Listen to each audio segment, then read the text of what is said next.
Saint Columbanus once said, "The person to whom little is not enough will not benefit from more."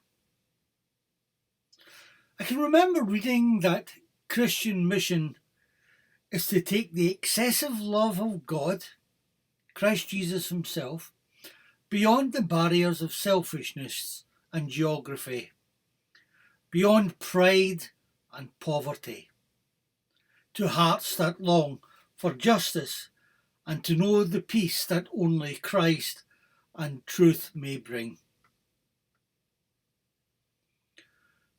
The message on love of our neighbour because of the love of God, Father of all, and not for some merely humanitarian motive, is a recurring message in the Bible. The Roman Catholic Vatican Council document called Gaudium et Spes, Joy and Hope, some 55 years ago, says this: "Today there is an inescapable duty to make ourselves the neighbour of everyone, no matter who they are, and if we meet them, to come to their aid in a positive way. Whether they are an aged person abandoned by all, a foreign worker despised without reason, a refugee, an illegitimate child wrongly suffering for a sin he did not commit, or a starving human being who awakens our conscience by calling to mind the words of Jesus, 'As you did it to one of the least of these my brothers, you did it to me.' There is something which underlies all love. Without it, our love is not authentic.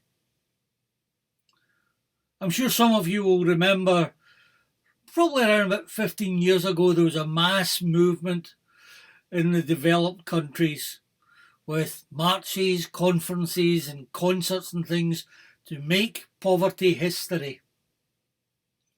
And yet, there has been no tangible debt relief in the developing world to date. The Western economists continue to prevail in our world, and the hungry of the other world have annoying pain in their stomachs. You see, we still lack in our time an authentic sense of real social justice towards the needy people of our universe.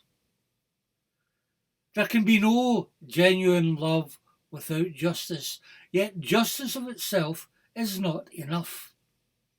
There's also a need for truth. A Hindu proverb says, "The name of God is truth."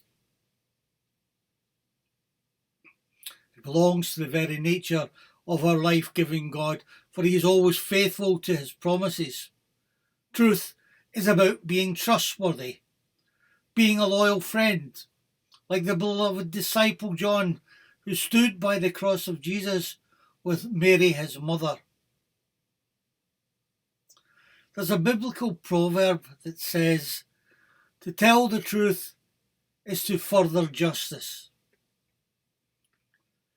If you remember Pontius Pilate, that man who asked the question about truth and did not wait for an answer, for he sought only to further himself.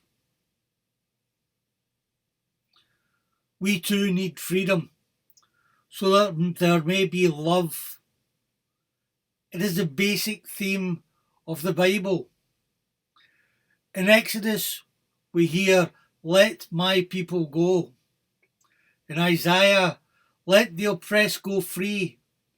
And St. Paul, in his letter to the Galatians, says, "Do not use your freedom as an opening to self-indulgence, but be servants to one another in love."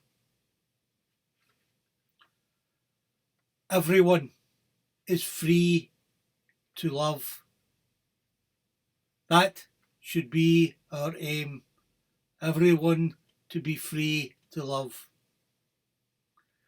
In the midst of this COVID pandemic, where so much conflict continues in the countries of our world and in our own country.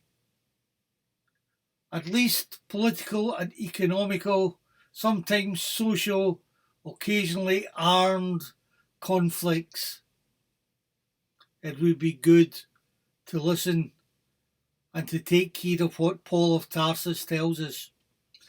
He said, if you go snapping at one another and tearing one another to pieces, take care, you'll be eaten up by one another.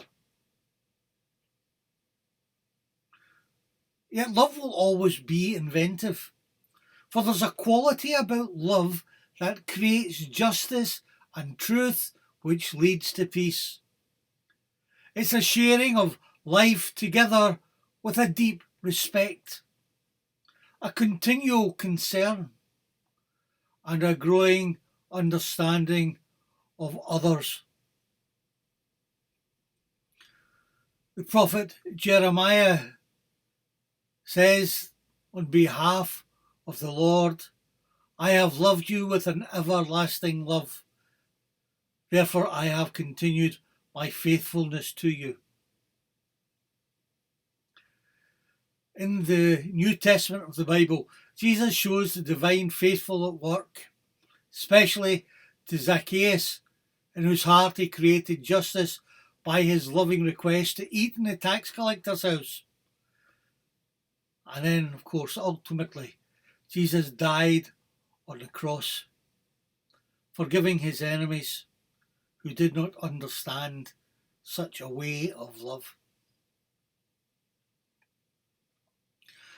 Now, some may think that mission is action carried out by other people, and Christians sometimes forget that through their baptism, each and every one of us are called to be missionaries, to carry out both a spiritual message about the truth of God and a social message of justice and concern for all.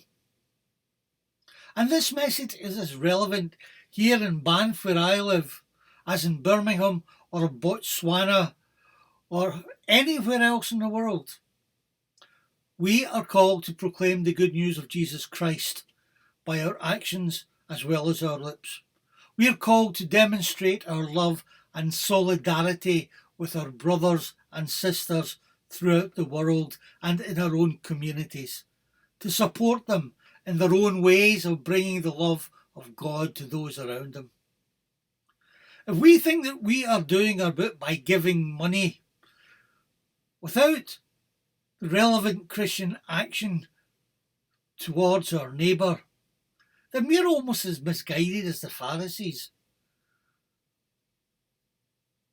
We encounter Jesus in ourselves, our families, friends, neighbours, the sick, the healthy, the immigrant, the refugee, the prisoner, the poor, the outcast, the ignorant or the rich, the influential, and even by the politicians, to name a few.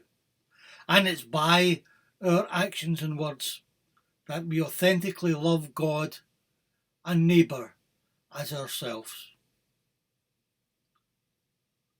That is a challenge to each and every one of us, not just today, not just this week, but for every day of our lives.